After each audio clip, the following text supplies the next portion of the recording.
Good evening everyone. सर्वप्रथम आयुर्वेदाची आद्य देवता भगवान धन्वंतीला वंदन करूया. यो विश्वं विदधाति पाति सततम संहारयत त्यंजसा सृष्ट्वा दिव्यमहोषधीश विविधान दूरीकरोत्यामयान बिभ्रान्नो अंजलिनाचकास्ति भुवने पीयूष पूर्णं घटम तम धन्वंतरी रूपमीश ममलम वंदामहे श्रेयसे वंदामहे श्रेयसे वंदामहे श्रेयसे. भगवान धन्वंतीला वंदन करून आपण आजच्या लेक्चरला सुरुवात केली. चरकसंहिता सूत्रस्थान 6वा अध्याय आपण या ठिकाणी चालू केलेला आहे. अर्थात तस्य स्थिती माध्यम व्याख्या साम. तस्य स्थिती अध्यायामध्ये आपण सकाळी सुरुवात केलेली आहे. या अध्यायामध्ये मागच्या अध्यायामध्ये आपण आहार कसा घ्यावा, विहार कोणता करावा या संदर्भात वर्णन केलेलं आहे. या अध्यायामध्ये आपण ऋतुचर्यांचा अभ्यास करणार आहोत. ऋतुचर्या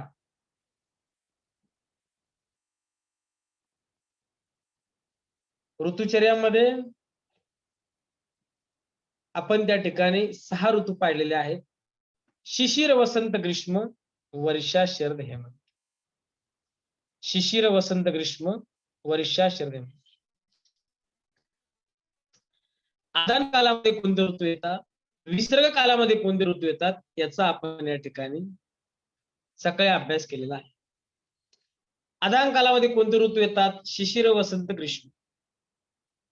विसर्ग व वरून वर्षा, शरद, हेमंत. आदान कालामध्ये आपण पाहिलं, आदान कालालाच काय म्हटलेलं आहे, उत्तरायण म्हटलेलं आहे. आणि विसर्ग कालाला काय म्हटलेलं आहे, दक्षिणायन असं म्हटलेलं आहे. सकाळी आपण पाहिलं.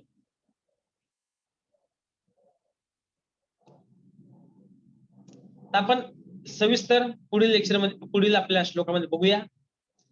आदान काल में मनुष्य के द्रौबल्य का कारण तत्र रविर्भार विरादादनु जगत स्नेहम वायवस्तीव्र वृक्षाश्चोपशोषयन्तः शिशिर वसंत ग्रीष्मेषु यथाक्रमम् रोक्षम उत्पादयन्तु वृक्षान् रसांस्तिक्त कषाय कटुकांश विवर्धयन्तु नृणाम दौर्बल्यम अवहन्ति. आदान काल में मनुष्यों के द्रौबल्य का कारण. आदान काल में सूर्य अपनी किरणों से, आदान काल यानी उत्तरायण. आदान काल में सूर्य अपनी किरणों से संसार के स्नेहांश जलीय अंश को ले लेता है. आदान काल में कौन से ऋतू है, शिशिर, वसंत, ग्रीष्म. ग्रीष्म म्हणजे उन्हाळा. उन्हाळा असतो सगळा. उन्हाळ्यामध्ये काय होईल, बल वाढणार आहे का. या ठिकाणी आचार्य सांगतात, आदान काल में सूर्य अपनी किरणों से संसार के स्नेहांश जलीय अंश को ले लेता है, जिसमें वायुएं तीव्र और अधिक रुक्ष होकर संसार के स्नेह भाग का शोषण कर लेती है, तथा शिशिर, वसंत और ग्रीष्म ऋतु में क्रमशः अधिक अधिक रुक्षता को उत्पन्न करती हुई और रुक्ष रस, तिक्त, कषाय और कटु को बढ़ाते हुई मनुष्य को दुर्बल बना देती है. इसमें एमसीक्यू क्या है, पहला देखो. आदान काल में क्या है, तो यह रुक्षता है. शिशिर, वसंत, ग्रीष्म ऋतु में क्रमशः अधिक अधिक रुक्षता को उत्पन्न करती हुई. तो शिशिर में उसके ज्यादा, वसंत में उसके ज्यादा, ग्रीष्म में रुक्षता अधिक है. रस, तिक्त, कषाय और कटु को बढ़ाते हुए मनुष्य को दुर्बल बनाई देती है. तिक्त रस शिशिर ऋतु में है, वसंत ऋतु में कषाय रस है और ग्रीष्म ऋतु में कटु रस है. एमसीक्यू है अपना हा, शिशिर ऋतु में कौन सा रस का आधिक्य होता है, तिक्त. वसंत में कषाय रस और ग्रीष्म में कटु रस. रुक्षता कैसी, शिशिर में अल्प रुक्षता, वसंत में मध्य रुक्षता और ग्रीष्म में तीव्र रुक्षता है. और आगे दिया है, मनुष्य को दुर्बल बना देती है. जहां रुक्षता है, उष्णता है और कटुतिक्त कषाय रस जो है वो वातवर्धक बताए हैं, उसमें क्या होगा, दुर्बलता होगी. तो शिशिर में लिखो अल्प दौर्बल्य, वसंत ऋतु में मध्य दौर्बल्य और ग्रीष्म ऋतु में तीव्र दौर्बल्य होता है।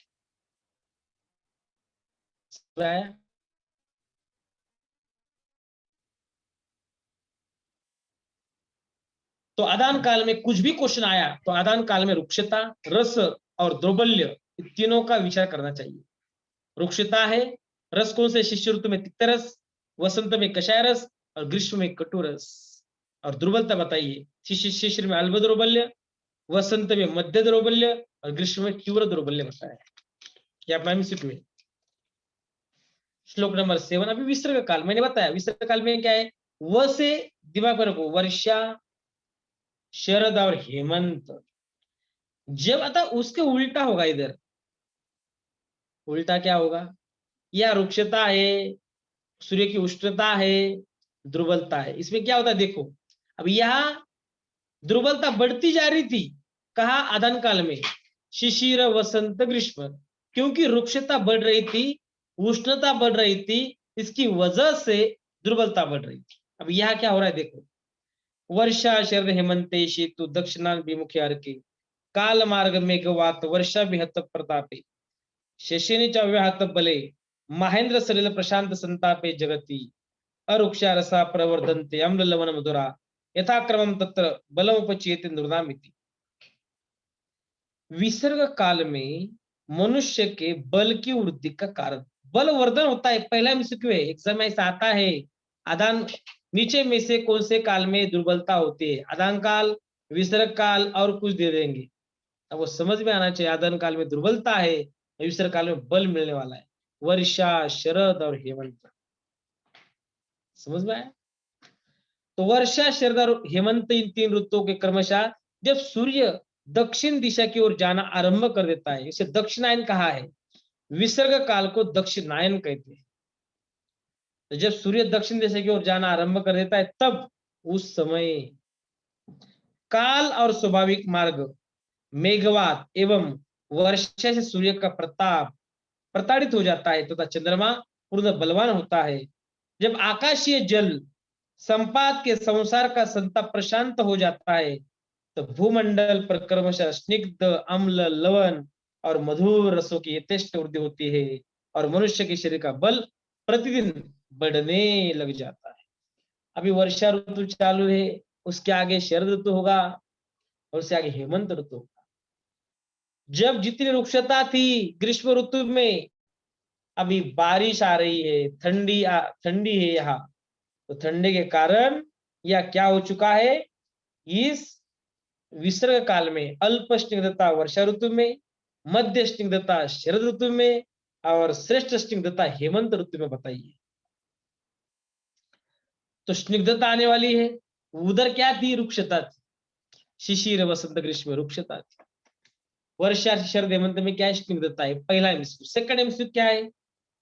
वर्षा ऋतु में अम्ल रस की वृद्धि है, शरद ऋतु में लवण रस की वृद्धि हो रही है और हेमंत ऋतु में मधुर रस की वृद्धि हो रही है।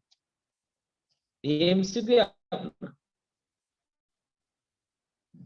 वर्षा ऋतु में अम्ल रस वृद्धि, ऐसा क्वेश्चन आया एग्जाम में, नीचे में से किसमें, कौन से ऋतु में अम्ल रस की वृद्धि होती है? तो पता होना चाहिए कि वर्षा ऋतु में अम्ल रस की वृद्धि होती है, लवण रस में विसर्ग शरद ऋतु में लवण रस की वृद्धि होती है और हेमंत ऋतु में मधुर रस की वृद्धि होती है।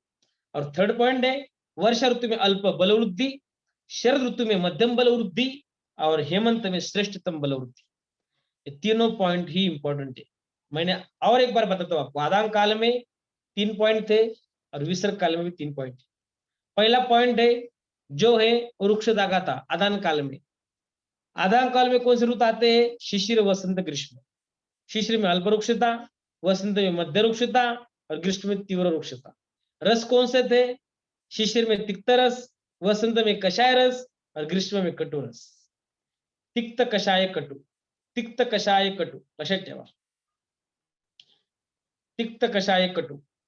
और शिशिर में अल्प दौर्बल्य, वसंत में मध्य दौर्बल्य और ग्रीष्म में तीव्र दौर्बल्य बताया। विसर्ग काल में इसका उल्टा है, वह रुक्षता तीव्र स्निग्धता है। वर्षा शरद हेमंत, वर्ष में अल्प स्निग्धता, शरद में मध्यम स्निग्धता, हेमंत में श्रेष्ठतम स्निग्धता। रस, वर्ष में आम्ल रस, शरद में लवण रस और हेमंत में मधुर रस, यह बताया है।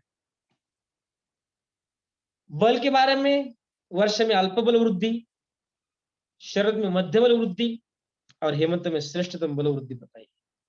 इसी तरह हमने विसर्ग काल, आदान काल की यह जानकारी ली। आगे चलते हैं। ऋतु के अनुसार प्राकृत स्थिति तथा सूर्य, चंद्र एवं प्राणी बल और रस तथा दो स्थिति बोधक सारणी हमने अभी देखी है। आदान तथा विसर्ग काल में देह बल की स्थिति अभी हमने देखा। आदान काल में तो अल्प बल है, दुर्बलता है। विसर्ग काल में तो यह बलवान बताया है। देखो श्लोक आया है, श्लोक नंबर 8। आदावंते च दुर्बल्यम विसर्गादनियोर नृणाम मध्य मध्य बलम त्वन्ते श्रेष्ठम अग्रे च निर्दिशेत। आदान तथा विसर्ग काल में देह बल की स्थिति आपको किसी ने भी पूछा और कभी भी पूछा आपको, आदान काल में दुर्बल्य होता है और विसर्ग काल में बलवानता होती है। तो सुनो, विसर्ग काल के आदि में और आदान काल के अंत में मनुष्य में दुर्बलता होती है, बराबर है ना। आदान काल में दुर्बलता है, विसर्ग काल में बलता है। विसर्ग तथा आदान काल में, आदान काल के मध्य में मनुष्य को शरीर का बल मध्य कोटि का होता है। विसर्ग काल के अंत में और आदान काल के आदि में मनुष्य का बल श्रेष्ठ रहता है। तो यह बल कब कैसा होता है उसके बारे में चर्चा की है। लिखो, राइट डाउन। विसर्ग आरंभ, इसका मतलब है वर्षा का आरंभ हुआ है। तो आदान काल का अंत, आदान में तो दुर्बलता थी, श्रेष्ठतम दुर्बलता थी। तो विसर्ग का आरंभ भी हुआ, तो आदान काल के अंत समय क्या है, दुर्बलता बताइए। पहला पॉइंट, विसर्ग आरंभ, आदान काल का अंत। अभी विसर्ग व आदान काल के मध्य, मध्य में क्या हो जाएगा, मध्यम बल हो जाएगा। विसर्ग काल का अंत और आदान प्रारंभ में उत्तम बल होता है। इसका अर्थ है जो विसर्ग काल का अनंत होता है तो क्या स्टार्ट होता है, जब वर्षा, शरद, हेमंत, ये तो अंत है। उसका अगले का स्टार्ट क्या होगा, आदान काल। आदान काल क्या है, शिशिर, वसंत, ग्रीष्म। जब शिशिर को वहां जाने वाले तब उत्तम बल होता है। ठीक है, इतना ठीक है, नाइस टू नो है। कुछ आया तो एग्जाम में, तो इस श्लोक का अर्थ मैंने आपको बताया है। अभी स्टार्ट हो गया है हेमंत ऋतुचर्या। हेमंत ऋतुचर्या के बारे में हम चर्चा, अभी ऋतुचर्या मैंने आपको पहले बताया था कि कौन कौन से क्वेश्चन पूछे जा सकते हैं। तो इसमें बताया है कि वात का प्रकोप, संचय प्रकोप, प्रसर कब होता है, वात का, पित्त का, कफ का, शिशिर, वसंत, ग्रीष्म, वर्षा, शरद, हेमंत। तो उसमें वात का प्रकोप कब है, पित्त का प्रकोप कब है और कफ का प्रकोप कब है, आपको पता है। वर्षा ऋतु में वात प्रकोप, शरद ऋतु में पित्त प्रकोप, वसंत ऋतु में कफ का प्रकोप। उसके पहले जो ऋतु, उसके बाद में जो ऋतु आता है उसमें प्रशन। ये दिमाग में रखो। जैसे कि एग्जाम्पल, शिशिर, वसंत, ग्रीष्म, वसंतामध्ये जर कफाचा प्रकोप असेल तर शिशिरामध्ये कफाचा संचय आहे आणि शिशिर, वसंतच्या नंतर जो ऋतू आहे ग्रीष्म मध्ये त्या ठिकाणी प्रशम आहे। हे पाठ करा। प्रश्न असा प्रश्न पडतो, कफाचा संचय कोणत्या ऋतूमध्ये होतो? ऑप्शन ए शिशिर, ऑप्शन बी वसंत, ऑप्शन सी ग्रीष्म, ऑप्शन डी वर्षा। कफाचा त्या ठिकाणी जो प्रशम आहे तो कशामध्ये सांगितलेला आहे, ग्रीष्ममध्ये सांगितलेला आहे। हे तुमच्या लक्षात आलं पाहिजे। लक्षात। पुढचा प्रश्न बघा आता, पुढचा श्लोक। तर हेमंत ऋतू, आता आपण पाहिलं पहिला, आता प्रत्येक हे आठवायचं, हेमंत ऋतू कोणत्या कालामध्ये येतो सांगा बरं? आदान कालात येतो की विसर्ग कालामध्ये येतो? कोणीही सांगा लवकर, फटाफट। हेमंत ऋतू आदान कालात येतो की विसर्ग कालात येतो? विसर्ग काल। Very good. शिशिर, वसंत, ग्रीष्म आदान काल, वर्षा, शरद, हेमंत विसर्ग काल। विसर्ग काल याने दक्षिणायन, विसर्ग काल याने बल श्रेष्ठ आहे, आदान काल याने या दुर्बलता आहे। हे लक्षात ठेवा तुम्ही। शिशिर वसंत ग्रीष्म, तिक्त कषाय कटुरस प्राबल्य आहे. वर्षा शरद हेमंत, आम्लरस, लवण रस आणि मधुरसाचं प्राबल्य आहे. हे पाठच करायचं चालता बोलता. आता बघा हेमंत ऋतुचर्या, आता याच्या ऋतुचर्या एवढी भरपूर दिलेली आहे. यातलं जे काही महत्वाचं ते लक्षात ठेवायचं, पुढे चालायचं. हेमंत ऋतुचर्या, शीते शीतानिल संस्पर्श संवृद्ध बलिना बली, पक्ता भवती हेमंते मात्रा देव वृक्षमा. हेमंत में अग्नि की तीक्ष्णता बताई है, स्थिति बताई है. पक्ता भवती हेमंते मात्रा द्रव्य गुरुक्षम. बलवान अग्नी असतो हेमंतामध्ये. अजून पाहिजे वर्ष शरद हेमंत, हेमंतामध्ये बल देणार आहे, म्हणजे अग्निबल असतात, थंडी असते हेमंतामध्ये. हेमंत आणि शिशिर थंडीची ऋतू आहे. तशी शिशिरामध्ये लंघन करणं योग्य ऋतू सांगितलं. हा पहिला ऋतू बघा तुमचा. शिशिर ऋतूमध्ये लंघन योग्य ऋतू आहे. शिशिर लंघन योग्य ऋतू. आणि ब्रुवन योग्य ऋतू कोणता आहे, कोण सांगेल? ब्रुवन योग्य ऋतू, ब्रुवन कधी द्यावं? लंघन योग्य ऋतू शिशिर असेल तर ब्रुवन योग्य ऋतू कोणता?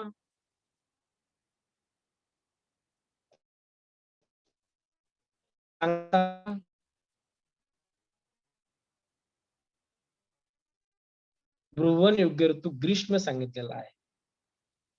त्यामुळे तुम्ही ब्रुवन शिशिरामध्ये लंघन द्यायला काही हरकत नाही. ठीक है. वर्षा शरद और हेमंत ऋतु में सूर्य जब दक्षिण दिशा में जाता है तब उस काल को दक्षिणायन विसर्ग काल कहते हैं. इस काल में वायु में रुक्षता की कमी हो जाती है और चंद्रमा का बल भी बड़ा हुआ होता है. अभी हेमंत में अग्नि की तीक्ष्णता बताइए. शीत ऋतु में जब ठंडी ठंडी हवा चलती है तब उस शीतल वायु के शरीर स्पर्श होने पर बाहर निकालने को उद्यत शरीर की उष्मा अवरुद्ध होकर बाहर निकलने के बजाय भीतर ही लौट जाती है, जिससे श्रेष्ठ बलशाली प्राणियों की जठराग्नि बलवती और प्रदीप्त उठती है. अतएव मात्रा गुरु, द्रव्य गुरु और द्रव्य भाव गुरु आहार को पचने में समर्थ होती है. जब बाहर ठंडी है, ठंडी की वजह से क्या होता है, हमारे जो रोम बताए हैं शरीर के, तो इस शीतल वायु के शरीर स्पर्श होने पर जो हमारे अंदर की उष्मा है वो बाहर नहीं जाती, क्योंकि हमारे जो जे काही रोम असतात ते आकुंठित पावतात. आकुंठित पावल्यामुळे काय होतं, आतली उष्णता आतच राहते आणि मग ती उष्णता आत राहिलेलं शरीर गरम करून एकदम अग्नी प्रदीप्त करते.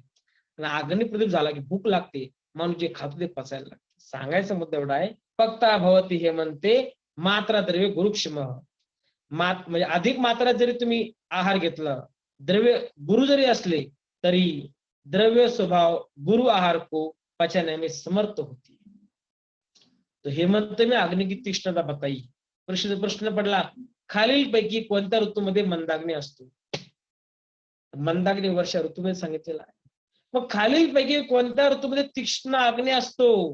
तर कधीही न विसरता काय लक्षात ठेवायचं? हेमंत.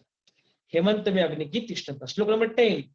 स यदा नेंदनम युक्तम लभते देहजम तदा रसम हिनस्थितो वायु शीत शीते प्रकोप्यते. शीत ऋतू में वायु के प्रकोप का कारण. आता शीत ऋतूमध्ये वाताच्या प्रकोपाचं कारण वाताचे गुणच आहे. तत्तर वृक्ष लघु शीत खरं सूक्ष्मचलानिल. शीतगुण हा वाताचा आहे आणि ज्या ठिकाणी शीतता ऋतू असेल तर समानाने समानाची वृद्धी, वाताचं वर्धन होणारच आहे. बघा आता काय म्हटलंय, स यदा नेंदनम युक्तम लभते देहजम तदा रसम हिनस्थितो वायु शीत शीते प्रकोप्यते. वह मात्रा गुरु तथा द्रव्य गुरु आहार को पचाने में समर्थ प्रदीप्त जठराग्नि जब उपयुक्त ईंधन को नहीं पाती, खाद्य पदार्थ को नहीं पाती, तो उस समय शरीर स्थित धातु रूप रस को ही सुखाने लगते हैं. अतः शरीर के रुक्ष होने के कारण तथा वायु के रुक्ष तथा शीत गुण विशिष्ट होने के कारण शीत काल में वायु का प्रकोप हो जाता है. आता यांनी असं सांगितलेलं आहे की या हेमंत ऋतूमध्ये एवढी भूक लागती की अन्न पुरतच नाही. अन्न पुरत नाही, अन्न मिळत नाही, म्हणून त्या ठिकाणी काय होतं, तर जे सप्त धातू आहेत त्यांचं शोषण व्हायला लागतं. आणि सप्त धातूंचं शोषण झाल्यानंतर मग काय होणार? वाताचा प्रकोप होणार. म्हणून आणि त्यातल्या त्यात काय शीतगुण आहे. चहूबाजूने शीतगुण आहे. आणि त्याच्यामध्ये शीत ऋतूमध्ये वायूचा प्रकोप झाला असेल, तर अजूनच त्याच्या ठिकाणी काय होतं? शीत ऋतू प्लस खाण्यासाठी जास्त न मिळाल्यामुळे वाताचा प्रकोप होतो. आणि या ठिकाणी आपल्याला हेमंत ऋतूमध्ये वाताचा प्रकोप दिसून येतो. लक्षात आलं तुमच्या? पुढे चला. 11, 12, 13 हेमंत ऋतूमध्ये कोणता आहार घेतला पाहिजे? तस्मात् तुषार समय स्निग्धाम्ल लवणान रसान औदक अनुपमांसानां मेद्यानां उपयोजेत बिलेशयानां मांसानि प्रसानां भूतानि च भक्षिर्मदिरा सीधुम मधु चानुपिबेन नर गोरसा निक्षि विकृतिर्वसाम तैलम नवोदनम हेमंते अभ्यसिस्तस्तोयम उष्णम चार्यूर्ण हीयते. हेमंत ऋतु में आहार. शीत हेमंत ऋतु में वायु शीत हेमंत ऋतु में वायु प्रकोपित हो जाता है, इसलिए हेमंत ऋतु में कोणता आहार घेतला पाहिजे? तर वाताचे विपरीत वाताचे जे गुण आहेत तत्वृक्ष लघु शीत खर सूक्ष्म चला आणि याचे विरोधी गुण घेतला पाहिजे. इसलिए हेमंत ऋतु में वात प्रकोपित होता है ना, तो स्निग्ध पदार्थ अम्ल तथा लवण रसयुक्त आहार का सेवन करना चाहिए. लक्षात घ्या, रस स्निग्ध अम्ल लवण पॉइंट लिहायचे असतील तर लिहून घेऊ शकता किंवा अंडरलाईन करून घ्या. स्निग्ध अम्ल लवण रसाचा आहार घ्यायचा है. जल में रहने वाली मछली कछुआ तथा अनुप्रदेश में उत्पन्न होने वाले अति मेदस्वी पशु पक्षियों का मांस सेवन करना चाहिए. औदक अनुपमांस आणि बिलेशीय प्रसह मांस त्या ठिकाणी बिलों में रहने वाले प्राणियों के मांस एवं प्रसह जाति के पशु पक्षियों का मांस सेवन करना चाहिए. मदिरा सिद्धू और मधु अनुपान के रूप में लेना चाहिए. अर्थात भोजन के बाद मदिरा आदि का पान हितकर है. दूध के बने पदार्थ, गन्ने के रस से निर्मित पदार्थ, चर्बी, तेल तथा नए चावल का बना भात खाना चाहिए. हेमंत ऋतु में प्रतिदिन गर्म जल में से स्नान तथा पान का अभ्यास रखने वाली व्यक्ति की आयु नहीं क्षीण होती.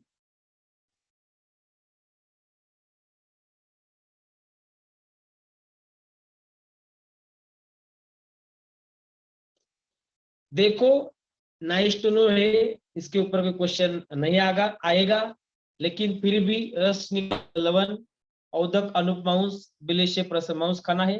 यहाँ उसके बाद मेद्यानाम उपयोजित मेद्यानाम त्या ठिकाणी मेद्य अन्न सांगितलेलं आहे. गोरस, इक्षु विकृती, वसा तेल, नवोदन, मदिरा, सिधू, मधु यांचा आहार सांगितले. नाइस टू नो आहे. पुढे चला.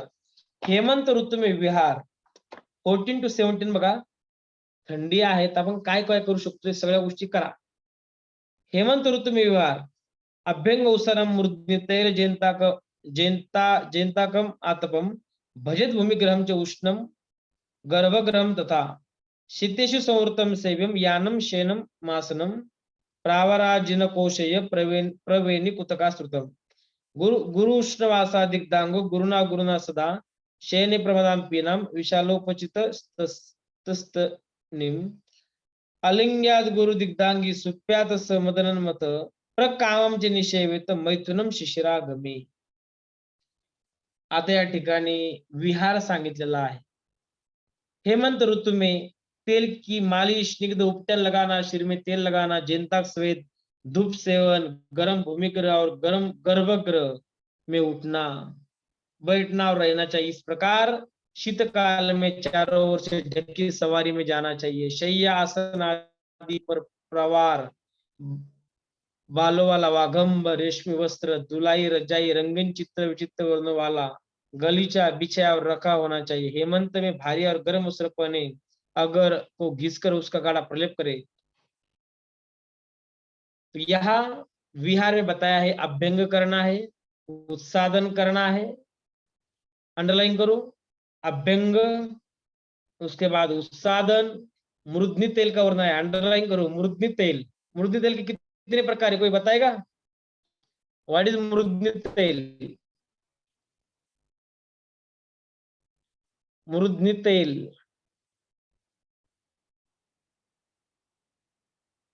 सांगा ना. मृदनी तेल के 4 प्रकार आहेत. शिरोअभ्यंग, शिरोधारा, पिचू आणि शिरोबस्ती. Very good. शिरोअभ्यंग, शिरोधारा, शिरोपिचु, शिरोबस्ती सभी उपक्रम इस ऋतु में करना है. जेनताक स्वेद, स्वेदन के 13 प्रकार बताए. जेनताक उसमें जो स्वेद है 13 प्रकार में से आता है. संकर प्रस्तरो नाड़ी, परिशेका गाहनम, जेंताकाश्मगन कर्षु, कुट्टीभू कुंभी कैवच, कुपी हुलाके इत्यंते स्वेदंते तरवशा. जेंताक स्वेद. आतप सेवन, भूमिग्रह, उष्ण गर्भग्रह, प्रावार अजिन, कोशय वस्त्र, यथेच्छ मैथून सेवन करा सांगितलं त्यांनी. यथेच्छ मैथून कर्म करायला त्या ठिकाणी सांगितलेलं आहे. वर्ज्य काय सांगितले त्यांनी बघा.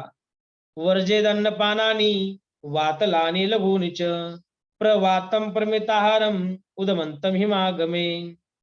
हेमंत ऋतु में अपत्य, हेमंत ऋतु में वातवर्धक खानपान. वर्ज्य काय करायचं?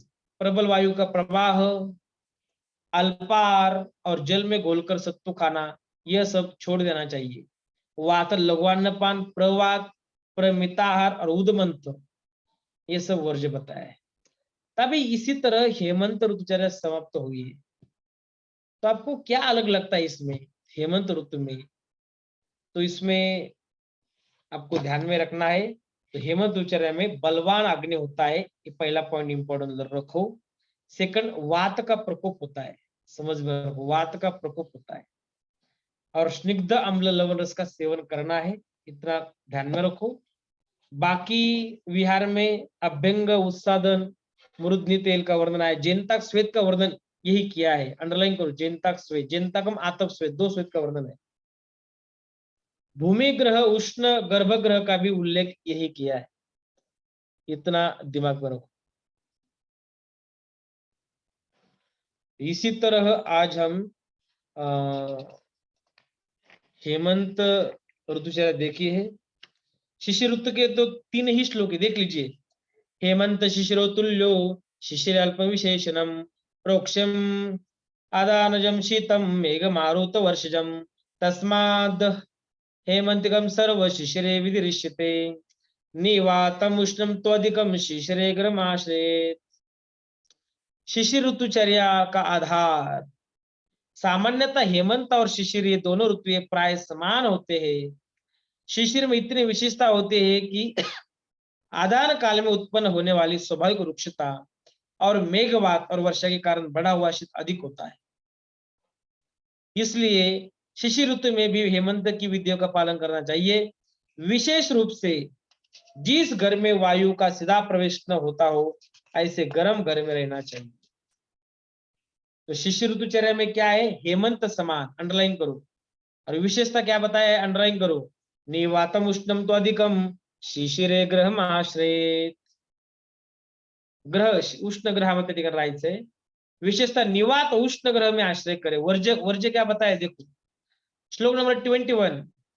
कटु तिक्त कषायानी वातलानि लघूनिच, वर्जेत अन्नपानानि शिशिरे शीतलानिच. कटु तिक्त कषाय, वातकर, लघु शीतपान, हे सगळं वर्ज्य करायचं आहे. कळलं का? कशामध्ये? शिशिरामध्ये. कारण शिशिरामध्ये आपण पाहिलं आदान काळ असतो, वृक्षता वाढते. याचा अर्थ काय? कडुतिक्त कशाला हे सगळे वात वाढवणारे आहेत. ऑलरेडी त्या ऋतूमध्ये, त्या आदान कालामध्ये तिक्त कशा कटुरस असतात. त्याच्यामुळं त्या ठिकाणी हे आहार सेवन करू नये. अशा प्रकारे शिशिर ऋतुचर्या पण संपलेली आहे. पुढे बघा, वसंत ऋतुचर्या. वसंत ऋतुचर्याविषयी तुम्हाला किती सांगावं, किती तुमच्याकडे माहिती. वसंत ऋतूची भरपूर माहिती आहे. वसंत ऋतूमध्ये कोणत्या दोषाचा प्रकोप होतो सांगा बरं.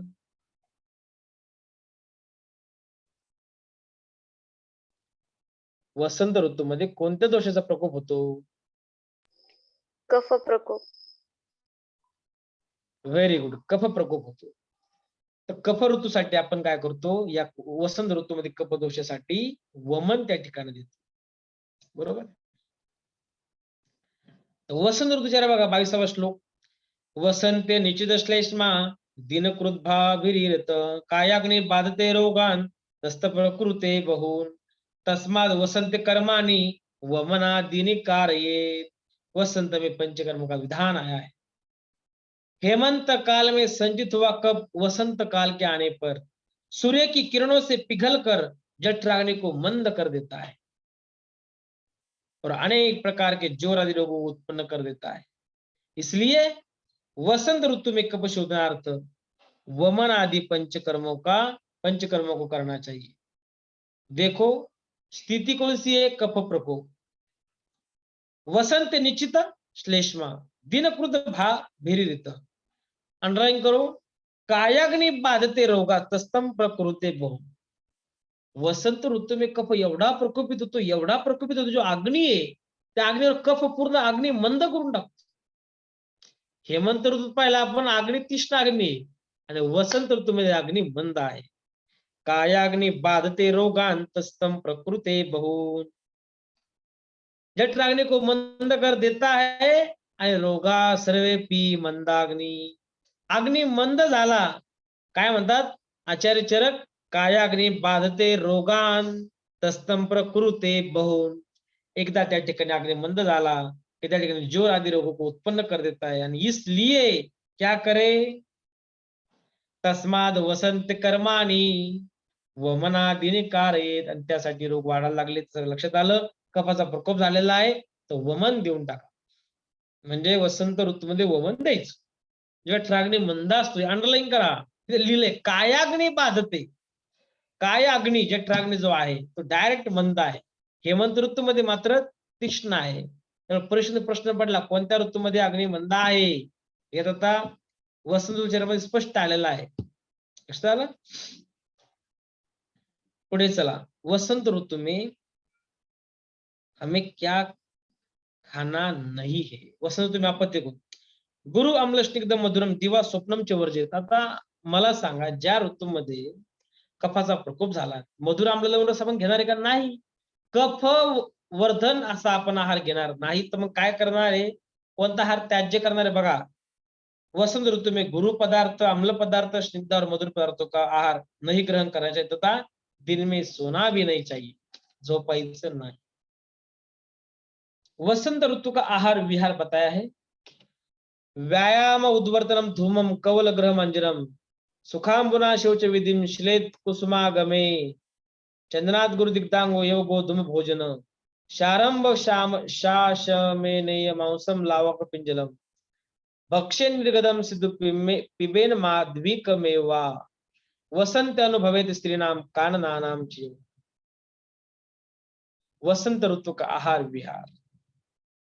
आता जर ज्या ऋतूमध्ये कफाचा प्रकोप झालेला आहे, अग्नी मांद्य झालेला आहे, विविध रोगांचं या ठिकाणी वाढ होत चाललेली आहे, अशा ऋतूमध्ये आपल्याला जरा आहार विहार कोण द्यायचा बघा, याच्यामध्ये कफ शामक आहार द्यायचा आहे बघा। व्यायाम उद्वर्तनम धूमम कवल ग्रह मांजरम। वसंत ऋतु में व्यायाम, उद्वर्तन, धूमपान, कवल धारण, अंजन लगाना और सुखांबुना शौच विधिम शिलेत कुसुमागमे, उष्ण